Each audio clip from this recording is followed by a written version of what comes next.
Hi, welcome back. Today we're going to continue reading Peak by Roland Smith, starting with chapter 15. As a quick recap before we begin, when we left off last time, Peak and Josh had made up. Peak had kind of forgiven Josh for wanting to cover Peak's climbing Mount Everest as sort of a business venture. The reporter Holly Angelo and her film crew arrived at base camp, which has been an interesting experience for everyone because Holly has a big personality. She's a little bit hard to handle. Josh also took a group of climbers to advanced base camp while Peak and Holly stayed at the first base camp to acclimatize further, but they're planning on going up, I think, the next day. And then right at the end of chapter 14, a big snowstorm had just hit base camp, so that's where chapter 15 will pick up.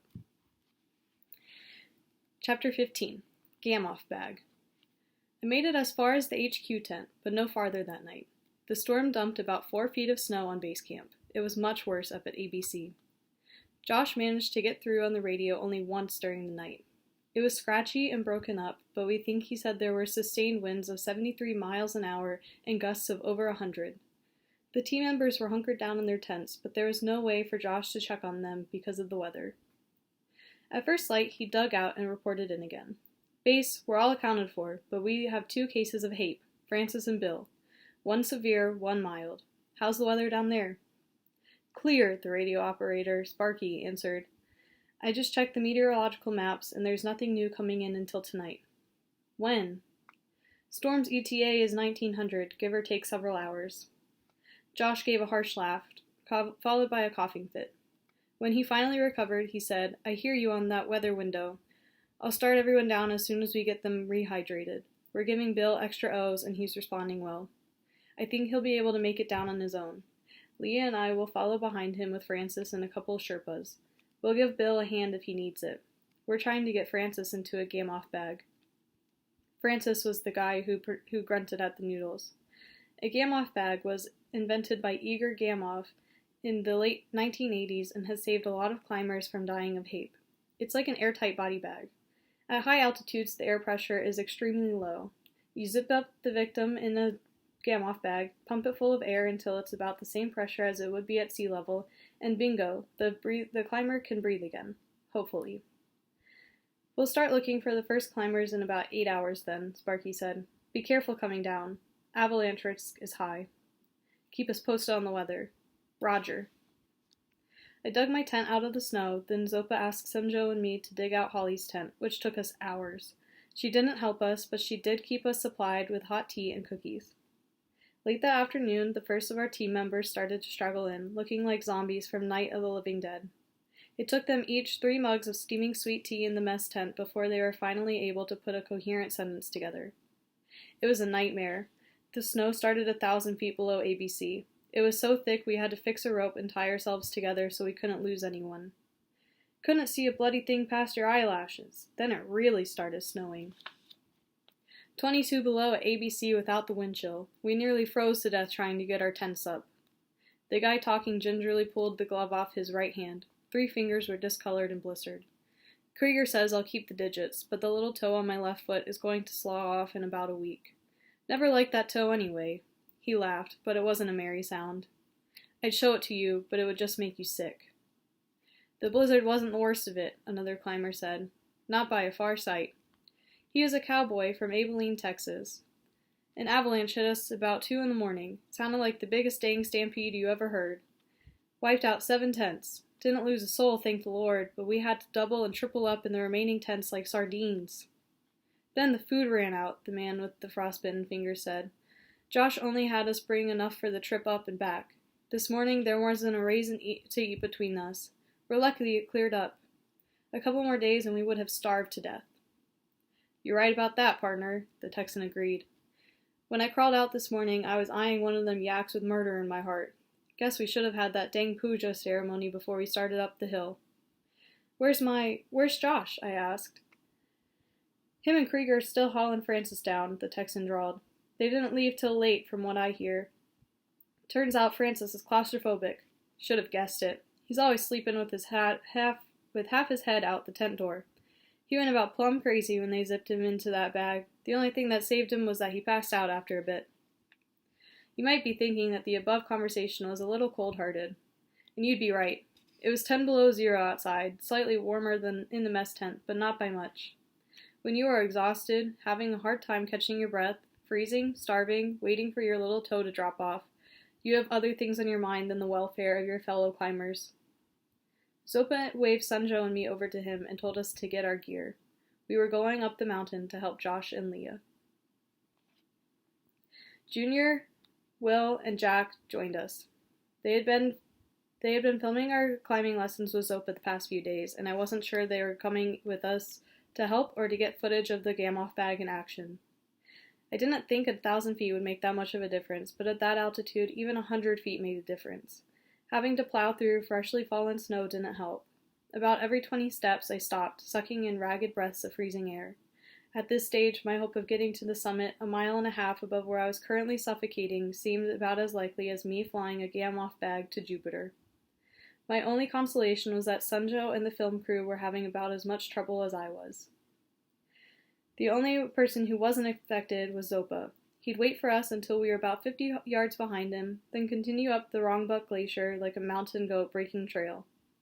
By late afternoon, there was still no sign of Josh and the others. If we didn't find them soon, we'd be searching in the dark, but even worse, clouds were starting to come in. Zopa let us catch up to him just as the sun started slipping behind the mountain. Maybe they're spending the night at Camp 2 or the intermediate camp, JR suggested between gasps. There are 2 camps on the way up to ABC. An intermediate camp, and Camp 2, which lies 3/4 of the way up to ABC. The intermediate camp was nowhere in sight, which meant we weren't nearly up as far the mountain as it felt. And if they are not at the intermediate camp or Camp 2, Zopa asked, meaning if Josh and Dr. Krieger had passed the camps or hadn't reached them yet, they could freeze to death. Good point, JR conceded. What should we do? Zopa looked down at the glacier, then squinted up at the darkening sky. A storm is coming, he said. You get down to base camp in an hour and a half, maybe 2 hours. If you leave now, you can beat it. JR gave him a skeptical look. We've been climbing for over 4 hours now. Downhill, Zopa said by way of explanation. The trail is broken. Don't wander off it. What about you? I asked. He pulled his headlamp out of his pack and strapped it around his parka hood, then started to slip his pack back on. I know your father. He will not watch that man die. He will try to get him off the mountain. I think all of us wanted to go back down to base camp. I know I did. But none of us wanted to go down without Zopa, especially with bad weather moving in. We put on our headlamps and followed Zopa's light. 2 hours later, in the dark, with the snow beginning to fall, we spotted 2 headlamps flickering a few hundred yards above us. Josh and Leah looked completely done in. I don't think they would have made it much farther on their own, and I don't know who was happier to see who. They were happy we were there to help get Francis down, and we were happy to find them, because it meant we got to go down. Did you bring O's? Josh asked, kind of slurring his words. Zopa pulled an oxygen tank and mask out of his pack. Josh cranked up the regulator and handed it to Leah, who took in several deep lungfuls. Josh was next. When he finished, he offered it to us, but we all bravely shook our heads. We hadn't been up as long or as high as he and Leah, and the only reason they took hits was because they were exhausted. Climbers usually didn't start sucking O's until they got to Camp 5. Zopa pointed to the bag. How is he? Alive. At least he was the last time we looked. But he has HAPE bad. JR pointed his headlamp at the transparent window on the top of the bag, but it was too fogged up to see inside. You still with us, Francis? Josh shouted. I thought I heard a muffled reply, but it was hard to tell in the howling wind. He's writing a message, Leah said. We stared as a feeble, backward yes appeared in the condensation on the window. Josh managed to laugh, then look at Leah. Should we let him out? She shook her head. You're the doctor. He squatted and got closer to the bag. Help has arrived, Francis. We'll have you down to base camp soon. Soon turned out to be 4 more hours. The glacier was steep and icy. We had to place ice screws and lower the bag on ropes a few feet at a time so it didn't take off like a toboggan. We stumbled into base camp long after midnight. The camp was usually lit up like a Christmas tree with blue, red, and green tent lights, but this late, most of the climbers were asleep. We hauled the Gamoff bag into the aid tent and laid it on the cot. Leah pulled off her outer and inner thermal gloves with her teeth, then slowly unzipped the bag. "How are you feeling?" she asked. Francis was the color of a corpse. He blinked his eyes open and managed to give her a weak smile. He whispered, "I'm not claustrophobic anymore." Leah smiled and put a stethoscope to his chest. "But you still have HAPE." "I'm not going to the summit?" "Not this year," Josh said, looking just as disappointed as Francis. He had another opening on his climbing permit. We left Francis and Leah and went into the mess tent. A handful of the team, staff, and Sherpas were still out drinking tea and playing cards. Josh reported on Francis's condition. When he finished, he asked how Bill was. "Not too good," the Texan answered. "He doesn't want to go back up." Josh swore. Another climber down, and no one had climbed higher than ABC yet. The mess tent cleared out pretty fast after that, leaving me, Sunjo, Zopa, and Sparky. It felt good to drink hot tea and to breathe and have air actually fill my lungs. I felt like I was sitting in an oxygen tent, not a mess tent. "Peak and Miss Angelo need to get up to ABC, Zopa said. "I know," Josh said. "I was going to take them and the film crew up when I got back, but I'll have to wait a few days now. I'm wiped." "I'll take them all up tomorrow," Zopa offered. I couldn't even imagine walking back up a glacier in a few hours, but I couldn't protest in front of Josh or Zopa. I wished that JR, Will, and Jack hadn't headed to their tents after filming Francis being freed from the gam-off bag. If they had been there to hear Zopa's suggestion, I'm sure they would have protested for me. "I can't ask you to do that," Josh said. "You didn't ask me," Zopa said. "I offered. They need to go up. The weather will break in a few hours." "Not according to the satellite maps I just looked at," Sparky said. Zopa shrugged. "The maps are wrong." "What about Holly?" Josh asked. "I had a doctor from another camp look at her earlier today," Zopa answered. "She can go." Josh grinned. "So, you already had this figured out before you came up here. Or before you came up to get me." Zopa ignored the comment. "We will take some of the porters and Yaks," he said. "Resupply what was lost in the storm. There are some Sherpas I would like to visit at ABC before I leave the mountain." "Did you talk to Pa Song?" Pa Song was Josh's sirdar, who I had seen around camp but had never officially met. He was constantly rushing around, yelling at the porters, arguing with the Sherpas, or in the HQ tent talking to the base camp crew. "He had the porters pack what was needed this afternoon," Zopa answered. Josh looked at me. "Are you ready for 21,000 feet?" I said I was, but I had some serious doubts. I hope Zopa was wrong about the weather. Chapter 16. ABC. The next morning, I poked my head out through the tent flap. Crystal clear, 28 degrees, no wind, by far the best weather we'd had since getting to base camp, and I could not have been more disappointed. I had a sore throat, and it felt like the muscles and joints inside my skin had been replaced with broken glass. Sunjo was sitting outside waiting for me, dressed in my former clothes, including my so-called junk boots. And there was an added touch. The Peak Experience logo had been sewn on both the parka and his stocking cap. I thought Zopa had traded all that stuff away. Why was Sunjo wearing my clothes? "You do not look well," he said. "I do not feel well," I croaked back at him. "What's with the clothes?" "They didn't fit you," he answered. "Zopa gave them to me." I was too out of it to pursue it any further. I reached back into the tent for my water bottle and found it was frozen solid. I was so tired the night before I had forgotten to put it into the sleeping bag with me to keep it from freezing. I spent hours packing and repacking my gear for the trip up to ABC. Sunjo pulled his water bottle out of his backpack. I took a deep swig and handed it back, wondering why he had a backpack. "Are you going up to ABC with us?"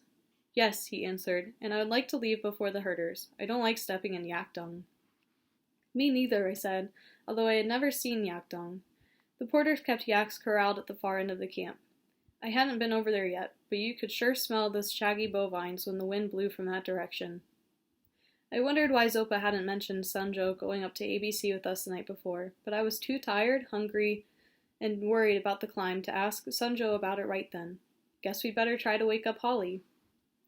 "She and Zopa have already left," Sunjo said. I looked at my watch in a panic, but it was only 9 o'clock. "When did they leave?" 2 hours ago." "Why didn't Zopa wake me up?" I asked, although I was glad for the extra sleep. "Miss Holly is a slow climber. We will overtake them." I grabbed my gear and checked on it one last time. Then we went over to the mess tent to get something to eat. The only person inside was the cook.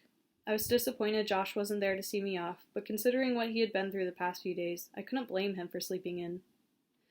Halfway through my breakfast, JR, Will, and Jack dragged in, blurry-eyed and irritable, but after half an hour of coffee and carbs, they began to perk up. "Let's get this over with," Will said, smearing glacial cream on his face to prevent it from burning. At first it appeared that Holly was a faster climber than Sunjo thought, but her speed was explained a few hours later when we finally caught up to her near a stream of glacial meltwater. Zopa had been carrying both his and Holly's heavy backpack as they made their way up the steep glacier. Even without the backpack, she was having a hard time catching her breath. She tried to smile when she saw us, but couldn't quite manage it.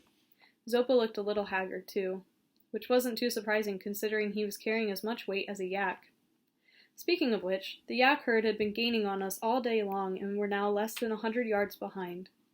Each yak carried over 100 pounds of supplies and their own fodder. There was nothing else for them to eat this high. With a grim expression, Zopa looked at the long line of animals. I guess he didn't want to trudge through their dung any more than we did. "Those cows are going to ruin our shots," JR said. "They're not cows, they're yaks," I said, "and how are they going to ruin your shots?" "We're filming you, not a bunch of herders and their yaks." I thought that at 19,000 feet all my hot buttons were out of reach, but JR had just managed to punch one of them dead center. I hated television documentaries where they filmed the intrepid scientist, climber, or explorer in the middle of some dreadfully hostile environment, all alone. Oh yeah? Then who's operating the camera as they battle the elements, all alone? Back at base camp, I had overheard climbers complaining about the filthy porters and herders and their stinking yaks. When something was missing from one of the camps, the porters and herders were always the first suspects. Sure, I didn't want to step in yak dung, but it was pretty humbling to hear those same herders and porters in their cheap boots, ratty clothes, and heavy packs coming up behind us with the strength and breath to whistle, chant, and sing as they hauled our gear up the mountain. None of us were whistling or singing, and we were carrying a tenth of what they had on their backs. "Without those herders, yaks, and porters, we wouldn't be here," I said to JR. "Leaving them out of the film is like leaving Everest out of the film. They're more important to a climber getting to the summit than the climber." I didn't have enough breath for any more, but I think I made my point, because Zopa laughed, long and hard, which is hard to do at that altitude. And when the yaks and herders and porters reached us, JR filmed the entire procession crossing the stream, including the bloody spots in the snow left by the yaks that had cut their hooves on sharp rocks. We gladly followed their dung trail all the way up to the intermediate camp. The camp wasn't exactly what I expected.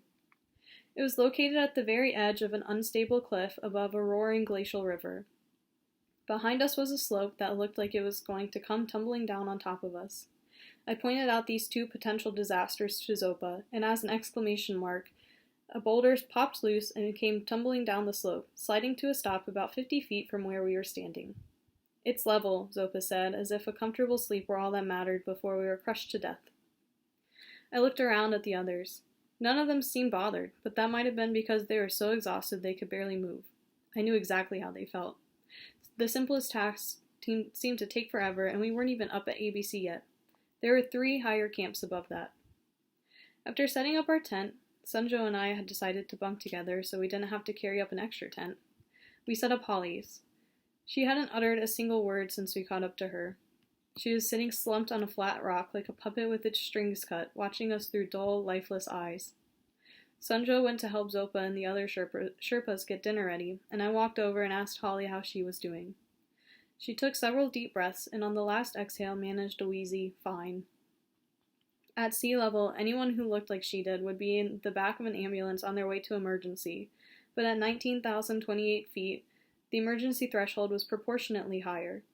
Even so, I didn't like Holly's chances for getting any farther up the mountain in the condition she was in. A shot of O's would perk her right up, but it would also defeat the purpose of acclimatization. Her body was actually climbing as she was slumped on that cold rock, which was the whole purpose of climb high, sleep low. Red blood cells are multiplying by the millions to protect our bodies from the thin air. These new red cells stick around during the rest periods at lower altitudes, making it easier the next time you go up. So even though...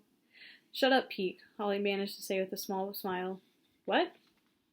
"I know how red blood cells work."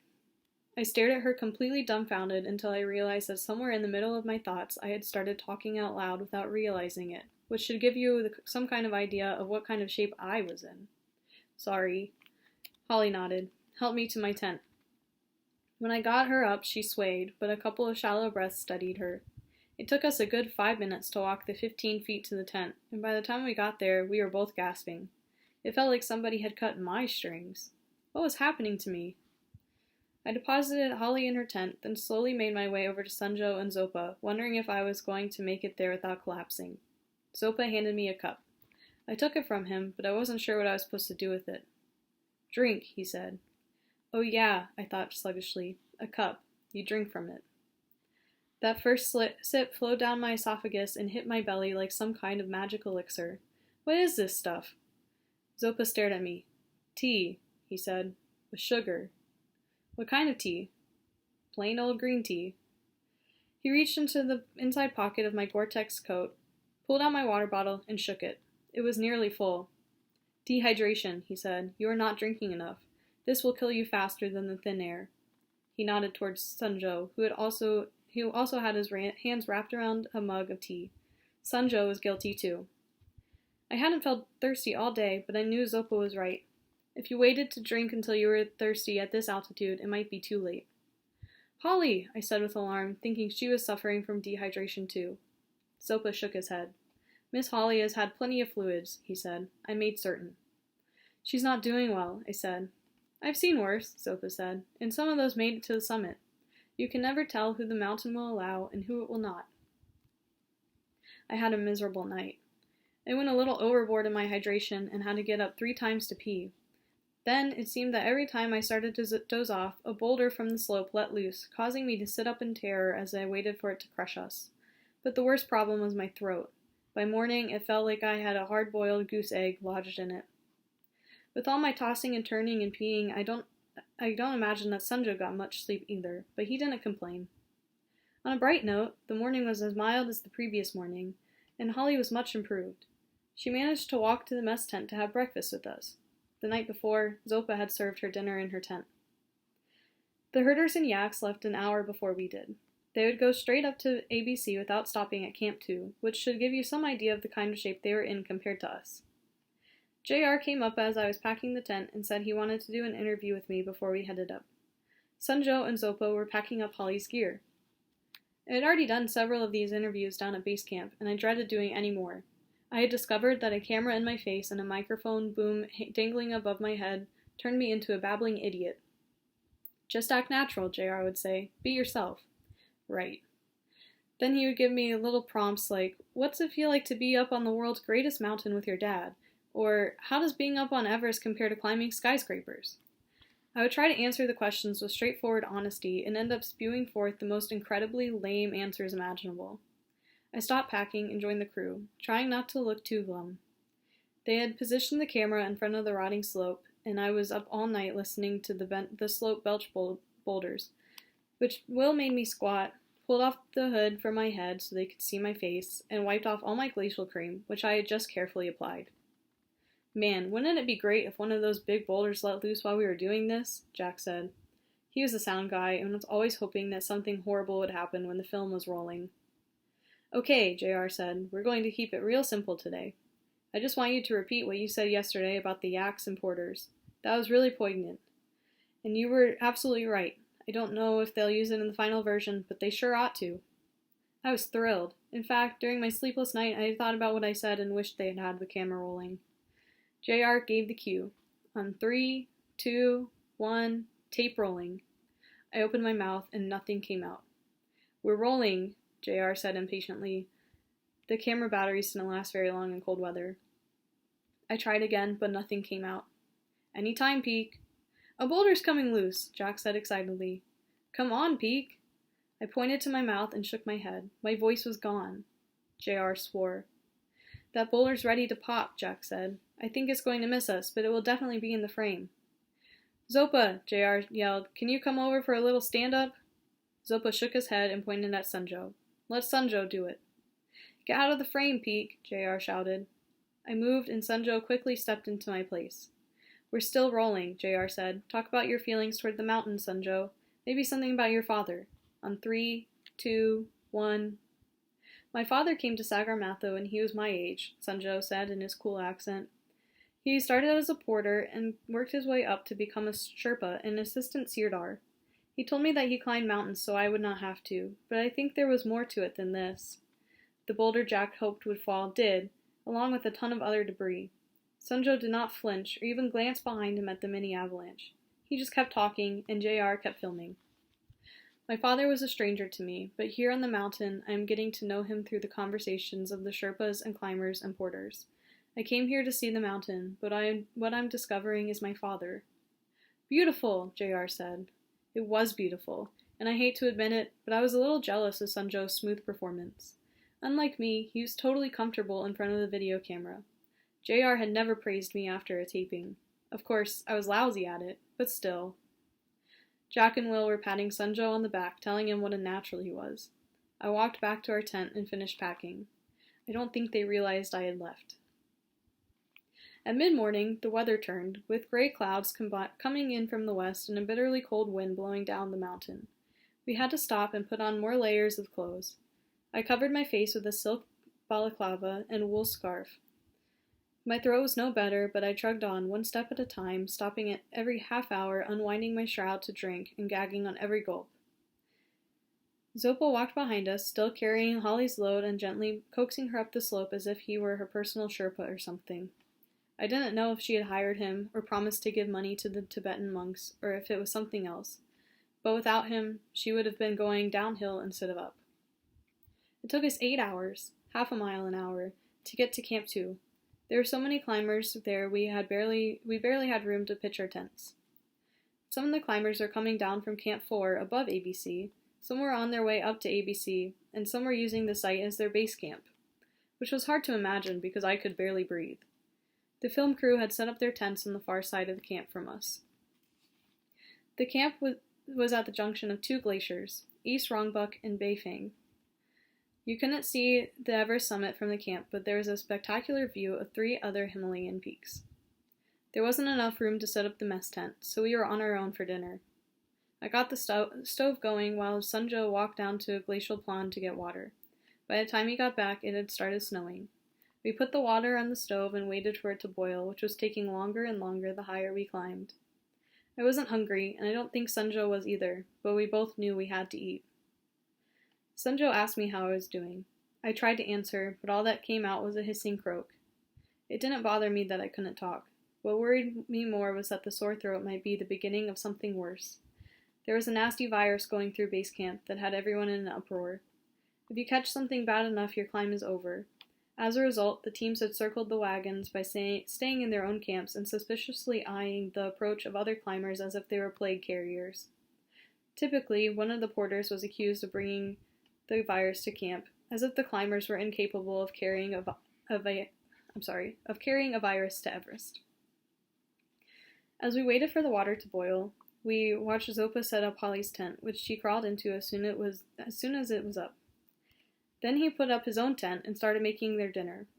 I was talking to one of the other climbers, Sunjo said. He told me that tomorrow will be a big test.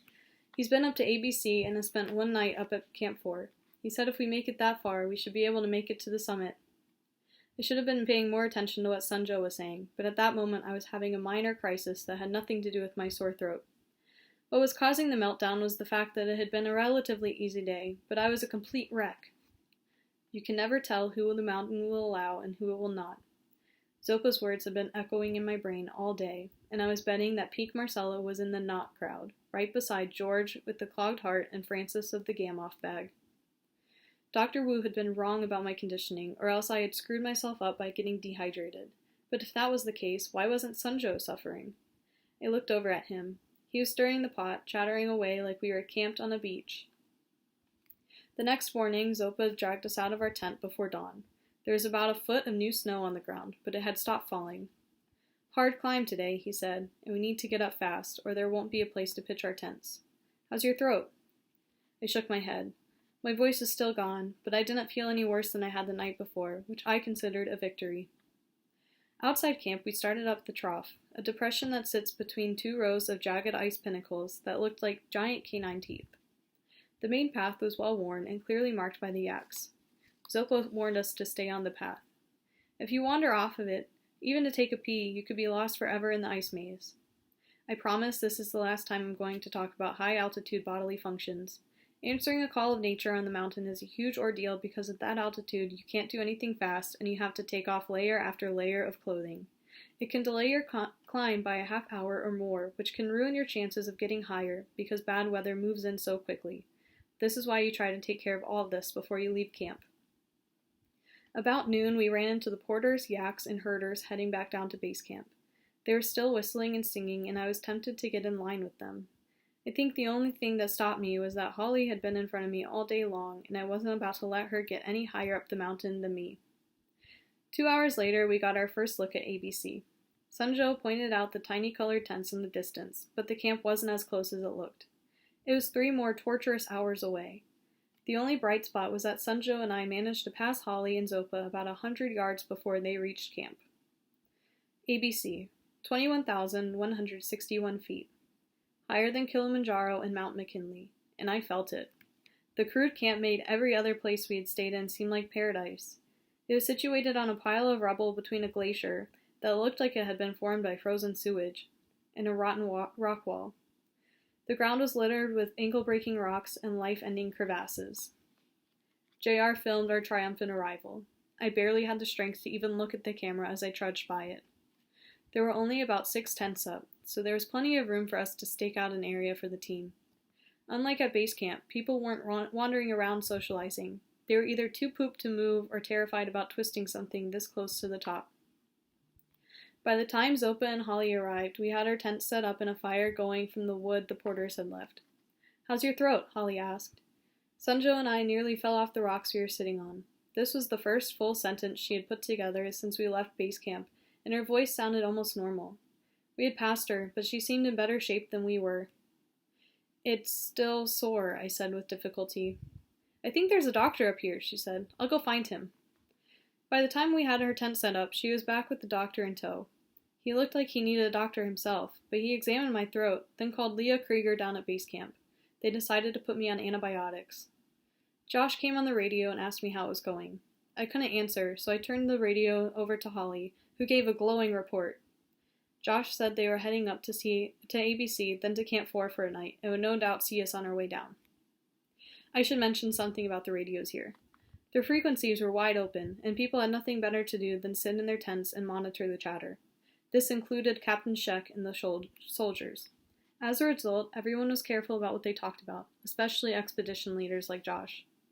The next day was basically spent lying in our tents trying to breathe, hoping that our red blood cells were doing what they were supposed to be doing.